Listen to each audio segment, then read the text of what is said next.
com certeza. Bom dia a todos. É uma alegria estarmos aqui junto com vocês.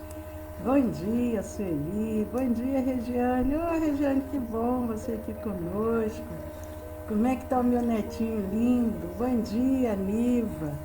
Muito bom estarmos aqui juntos nessa sexta-feira, dia 14 de agosto de 2020. Olha só, já chegamos na metade do mês de agosto e é uma alegria podermos compartilhar com vocês desses momentos assim tão gostosos, esse bate-papo informal.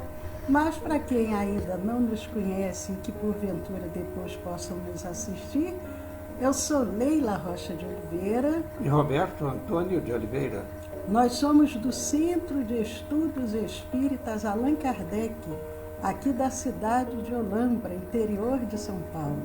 É uma alegria estarmos aqui nessa manhã, fazendo esse café com o Evangelho e com uma convidada muito especial, que é a Maria Modesto Cravo. Começamos no início da semana falando sobre a Maria Modesto Cravo, uma mineira, nasceu no último dia nasceu no último ano do século XIX, dia 16 de abril de 1899. 16 de abril de 1899, nasce, como o Roberto disse, carinhosamente chamada, conhecida, a Dama da Caridade. E a Maria Modesto, nós vimos aqui, ela veio de uma família católica, casou aos 17 anos, começou, logo recém-casada, com um mês de casada, uns problemas, aparentavam como sendo problemas mentais, aquelas crises, e ela é conduzida, ela que tinha ido para Belo Horizonte com o marido, transferido, em função do trabalho. Bom dia, Isabela, seja bem-vinda. Em função do trabalho, eles voltam novamente para Uberaba em busca de auxílio espiritual, que em Uberaba já tinha casas espíritas. E ali ela começa a ser tratada através dos passes, mas começa uma ferida na perna muito grave, tão grave, que os médicos pensaram em amputar a sua perna. E o pai, inspirado por Bezerra de Menezes, diz não, e a leva até Eurípides, no Sacramento.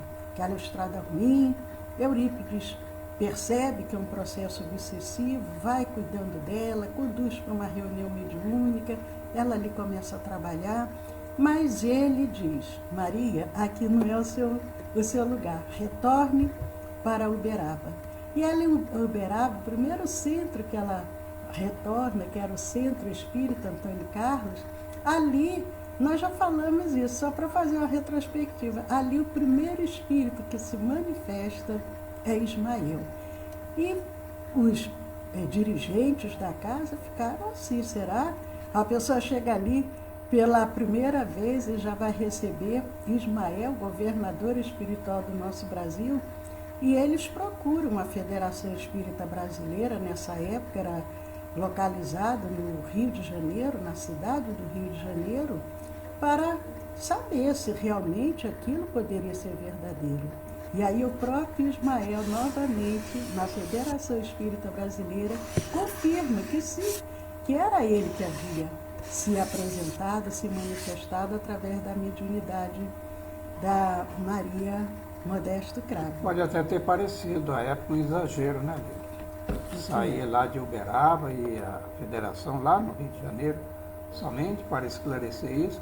Entretanto, isso demonstra o zelo, a responsabilidade para que nós aceitemos ou não. Porque se as fontes são boas, são confiáveis, aí você vai deduzir isso ao longo do tempo. Mas ali lembrando que ela estava no início da atividade mediúnica, né? Ah, com certeza. Mas nós vimos também a Maria Modesto, além de médio passista, médio de cura, ela trabalhou beneficiando aqueles mais desvalidos da sorte, os cegos. Ela tinha trabalho junto aos presidiários, junto aos rancenianos, que não podiam nem chegar à cidade, eles chegavam a cavalo, não podiam nem descer do cavalo, e ela conseguia roupas, mantimentos, alimentos, para que eles pudessem retornar aonde eles ficavam ali, naquele isolamento. E trabalhou muito o sanatório, nós falamos do sanatório. Sanatório, ele foi... Quando é que esse sanatório... Uns dizem que foi inaugurado em 1933. Nós vimos ontem que a pedra fundamental foi em 1928. Ela estava com 27 anos de idade quando teve a pedra fundamental para começar a construir o sanatório, voltado ao trabalho para os obsidiados. De acordo com uns, o sanatório foi inaugurado em 1933, mas de acordo com outros, ele foi inaugurado um pouco depois, não é verdade, Roberto? Eu até diria que, sendo um ano a mais, um a menos, é irrelevante nesse contexto. O que importa é o empenho, a determinação, a garra e o compromisso que ela abraçou junto lá daqueles espíritas já residentes lá e que apoiaram, inclusive, a campanha. Porque para recolher donativos, a gente sabe que é muito difícil, ainda mais para uma obra complexa. Relembrando que a planta baixa, ela foi cedida por arquitetos espirituais, através do fenômeno de ideoplastia, é uma dedução que eu faço, que passou para a Dona Maria Modesto Cravo, em uma reunião mediúnica, e que os arquitetos, aqueles que fariam para chamado projeto executivo, eles não tiveram dificuldades e até observaram que era um primor da planta, porque os espíritos que passam essas comunicações e que abraçam esses projetos, eles já têm um largo lastro de experiência nas tratativas específicas, como era para ali ser um hospital psiquiátrico. Com certeza. Mas, de acordo com outros biógrafos, a inauguração do hospital foi em 31 de dezembro de 1934. E a Maria Modesto Cravo, entre o centro espírita e o sanatório, ela recebeu centenas de comunicações e de amparo àqueles irmãos que ali chegavam, sofredores, irmãos, padecendo da obsessão e que até hoje a medicina tem muita dificuldade para saber distinguir. Mas o trabalho dela, sempre inspirado pelos benfeitores amigos, Dr. Bezerra de Menezes, ela também tem aquela inspiração de começar um trabalho voltado para o acolhimento às crianças, às meninas. E ela novamente, o que acontece, Roberto? Então, e mais uma vez, numa reunião mediúnica, nós trabalho, uma sessão mediúnica, e ela recebe mais uma vez a planta baixa, o que viria a ser o lar espírita para moças. Então, a planta baixa, assim, eu estou dando de presente, mais ou menos como assim, olha, vocês ainda estão muito incipientes nisso. Nós vamos dar aí um pontapé, vamos dar um roteiro para vocês. Então, tem a planta baixa. E aí, prédio, mais uma vez. O prédio está lá, um prédio de 2 andares, um prédio muito bonito. E ele foi inaugurado em 1949. 49. E aí, como que ela conseguiu o terreno para fazer a construção dessa obra, o terreno? Então a gente fica imaginando assim, olha, para comprar um terreno, a gente sabe que não está fácil não. Nunca foi fácil, aliás. Mas aí tem um benfeitor situado junto deles, né, não foi por acaso, mas foi a propósito. É o doutor Inácio Ferreira, que também viria a ser, durante 50 anos, um trabalhador incansável das lides espíritas uberabenses, seja junto ao lar das meninas, né, lar espírita para moças, ou também junto ao hospital e principalmente o Hospital Espírita de Uberaba, do qual ele foi diretor durante alguns mandatos, durante algumas décadas. É verdade. Mas a Maria Modesto não para por aí. Ela também foi uma das fundadoras da Mocidade Espírita em Uberaba. Lembrando que naquele tempo eles diziam assim, aulas de catecismo, ainda vinculados, porque era uma palavra que se conhecia muito, então eles falavam aulas de catecismo, davam as aulas de catecismo, tanto para as crianças e como também para a mocidade. Gostaria de falar alguma coisa com relação à mocidade, com relação a essa fundação Assim, a fundação dela, que é colaboradora, talvez tenha sido a pioneira, né? Vamos avançar.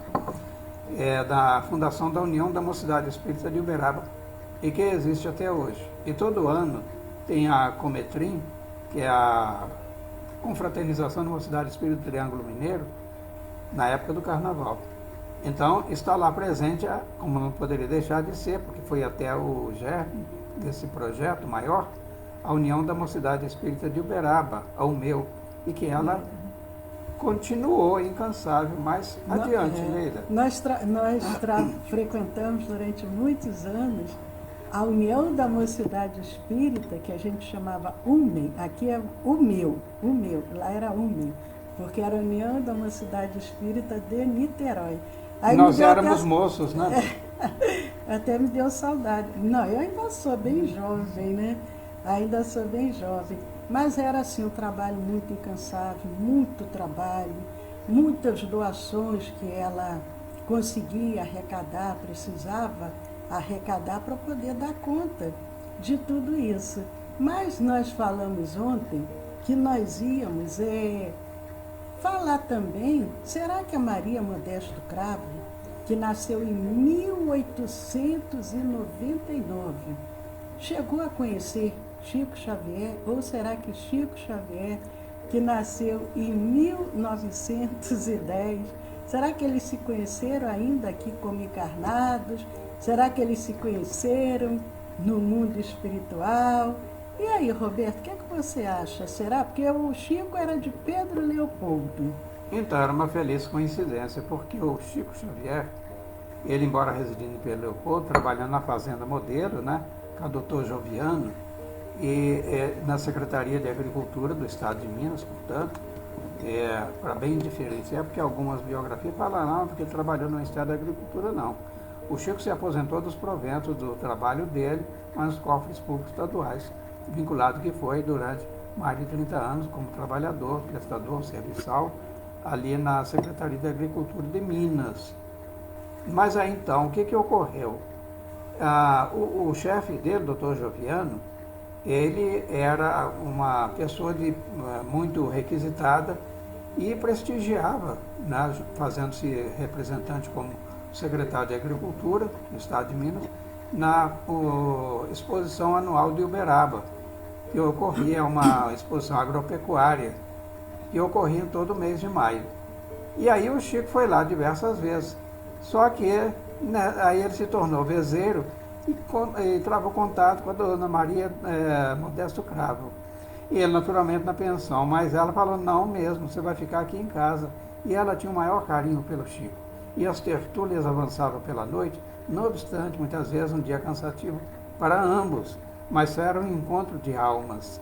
Então, eles se deliciavam naqueles encontros e, naturalmente, muitas ideias ali foram trocadas. O Chico, já como médium, embora nascido após a Maria Modesto Cravo, mas já um médium experimentado. Observemos que o Chico, ele, tendo nascido em Pedro Leopoldo, ele se transferiria mais tarde, mas na década de 50, para a cidade de Uberaba. Mas até então já tinha conhecido a dona Maria Modesto Cravo. E provavelmente, talvez, foi até um incentivo a mais para que ele se decidisse por essa mudança.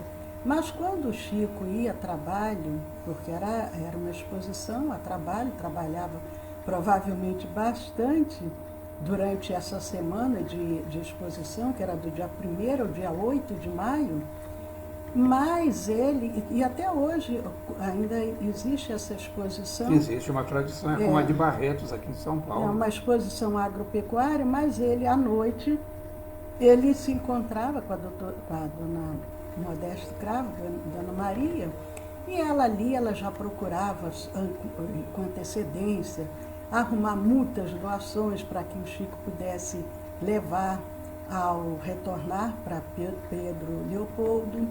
Ele, porque tem o ditado que fala assim, como é que é? Quando o soldado está no quartel, como é que fala? Ou quer serviço ou cadeia. Né?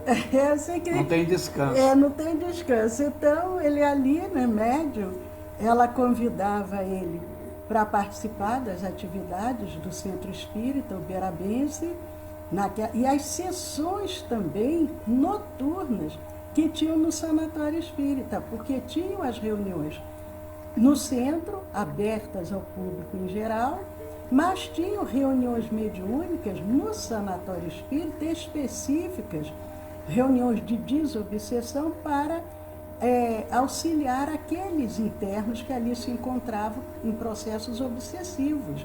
Era um trabalho assim, era um trabalho de fôlego, e a Maria Modesta participava dos dois. E o Chico, antes do Emmanuel aparecer e dizer, Chico, a sua missão é com o livro, aí lá nessas reuniões, chegava a ter o que ali, Roberto? Sim, as reuniões de materialização. Tem um dos filhos da Dona Maria Modesta, e ainda vivo, né, Leila? Parece? Erasmo, né? Erasmo Cravo. Ele conta que ele estava ali presente, ele é um assistente, mas sessão de materializações. Jovem, né? Muito Isso. jovem. E com o Chico, né? A Maria Modesta, a mãe dele. E ele tocava as entidades materializadas. Ele disse que era um fenômeno, que ele ficava assim arrebatado. Né? Mas era então, como a Leila disse, sessões experimentais, né? Materialização, e mais adiante o Chico viria a ser requisitado exclusivamente para materialização de livros. É verdade. Mas o filho, ele diz que era uma emoção muito grande, porque os espíritos vinham e abraçavam ele, permitiam serem tocados. É um momento assim que eu acho que a pessoa que participa de um tipo de reunião dessa não esquece nunca. É muito, muito impactante nós vermos ali o espírito se materializar e você sentir toda a pulsação, o calor do espírito, sentir toda aquela presença ali daqueles amigos espirituais. Mas, Roberto, vamos aproveitar, mandar um abraço também para a empresa Mármores, que tem sempre nos acompanhado, é uma alegria. Mais uma vez já falei da Isabela e já mandei um abraço. Ele diz assim, somos muito jovens, com pouco mais de experiência. Concordo plenamente, Sueli. Abraço para Iris Simões também. Nós então falamos assim também, né, Sueli? Olha, somos jovens em busca de experiências. É verdade. Pode subir rápido isso. Aproveitando também, pode subir todos. Isso, vamos aqui cumprimentar novamente os nossos queridos amigos. Sueli, a Regiane Moraes, a Regiane Oste, o Arnaldo. A Regiane, olha, dá um abração aí por mim no Muricy, tá com muita saudade dele. Tá? Isso. Um abraço também, um dia abençoado para a Niva, para o Geraldo. O Geraldo disse assim, bom dia, que sempre façamos a vontade do nosso Criador Supremo. É verdade, Geraldo. E ele ainda nos provoca aqui com a xicrinha de café. Olha, bacana, hein? Esse café está muito da hora. Um abraço também para a Mara Fernandes, o Arnaldo. Arnaldo, bom dia aqui para o nosso amigo. Bom dia, my friends. Tenham um bom dia. A Leondina, a Iris Simões, e a Sueli dizendo que deve ser emocionante participar de uma reunião dessas de materialização, mas como todos nós espíritos que aqui nos encontramos, chega um momento do retorno à verdadeira vida, que é a vida espiritual. Nós sempre procuramos trazer exemplos de vida, exemplos de trabalhadores, exemplos de superação. Não temos relatos porque ela passou por um processo obsessivo tão grave. Dívidas do passado, uma forma de despertamento da sua mediunidade, não sabemos. Mas sabemos que ela saiu daqui uma grande vencedora. A idade não foi até tanta, relativamente. Eu acho que a dívida dela, Adélia, foi quitada através do trabalho missionário dela, se dívida existisse. Exatamente. Porque o missionário ele já vem adredemente preparado, ou seja, então já tem um passado limpado, né? Um passado isento de culpa. Mas eu acho que no caso dela, é a minha leitura também, compartilho com vocês, teria sido para despertá-la para a atividade missionária dela. É verdade. Ela tinha 65 anos. A saúde já começou a ficar debilitada. Ela muda-se para Belo Horizonte, provavelmente, talvez por orientação dos médicos, para buscar uma condição melhor de tratamento. Mas no dia 8 de agosto de 1964, completou agora, hoje é dia 14, há menos de uma semana, 8 de agosto de 1964, ela retorna à pátria espiritual. Mas ela continua agora no mundo espiritual, inclusive há casas espíritas com o nome de Maria Modesto Cravo, em sua homenagem, podemos dizer dessa forma, mas ela continua mandando mensagens também através de médiuns. Médiuns têm trazido livros. Um Carlos Batelli, de Uberaba. Alguns médiuns, Vanderlei Oliveira, têm trazido mensagens de Maria Modesto Cravo. Agora, quem quiser conhecer um pouco mais da vida dessa grande cristã espírita, aí a gente pode sugerir um livro, né, Roberto? Sim. Esse livro é A Vida e Obra de Maria Modesto Cravo, de autoria de Iraci Cecílio. Então ele traz ali em 240 páginas aproximadamente, uma biografia bem robusta a respeito da nossa biografada, nossa querida Maria Modesto Cravo. É a nossa convidada da semana. É a nossa convidada, né? É verdade. Mas, queridos amigos, hoje é sexta-feira, hoje nós não temos nenhuma atividade noturna. Lamento por vocês, não vão ter nada hoje. Mas amanhã, espero que vocês tenham gostado de quem já conhecia, relembrar, quem ainda não... Oi, Janete, bom dia também.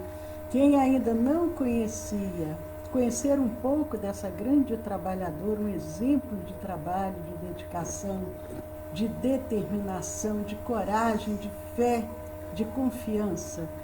E amanhã, às 10 horas da manhã, nós temos o nosso Evangelho para a família e para a criança. E domingo, às 10 horas da manhã, nós temos o Evangelho no Lar. Amanhã, sábado, 10 da manhã e domingo, 10 da manhã, ao final, nós temos o passe, a magnetização das águas, a magnetização das medicações. Quem desejar, aguardamos vocês aqui conosco. E aí quem desejar colocar sua garrafinha de água para ser magnetizada, para ser beneficiado. E o que mais que a gente pode falar? Ah, sim, me lembrei de uma coisa muito importante. Porque nós temos os nossos canais do YouTube e do Telegram. Quem ainda não conhece, quem ainda não se inscreveu, ou quem já se inscreveu, mas que não estão compartilhando, ou que não estão entrando lá para dar um joinha, para fazer um comentário, entrem lá, deem um joinha, façam um comentário, compartilhem. O nosso canal do YouTube é o Centro de Estudos Espíritas Allan Kardec, aqui de Olambra, e o do Telegram é o SEAC Olambra. Juntos podemos muito. Vamos permitir, como nos ensina Emmanuel, que o Espiritismo possa ser divulgado. A maior caridade que podemos fazer com o Espiritismo é a caridade da sua divulgação. E que a Maria Modesto Cravo seguiu muito bem à risca essa recomendação. Porque a mensagem inicia, lembra-se dele os quase loucos, né, e arremata com esta provocação de Emmanuel.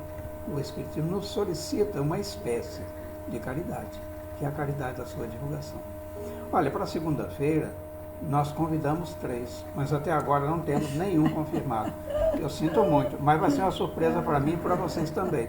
Então, segunda-feira, com a graça de Deus, e assim há de permitir, aqui nos encontraremos mais uma vez, de antemão, fazendo voto para que tenha um fim de semana de repouso, de calma, de recomposição de suas energias psíquicas, e aqueles que têm filhos, netos, e os abracem bastante. Este é um momento não de isolamento, mas de aproximação entre as famílias. Então, muita paz a todos e até nosso próximo encontro, se Deus quiser.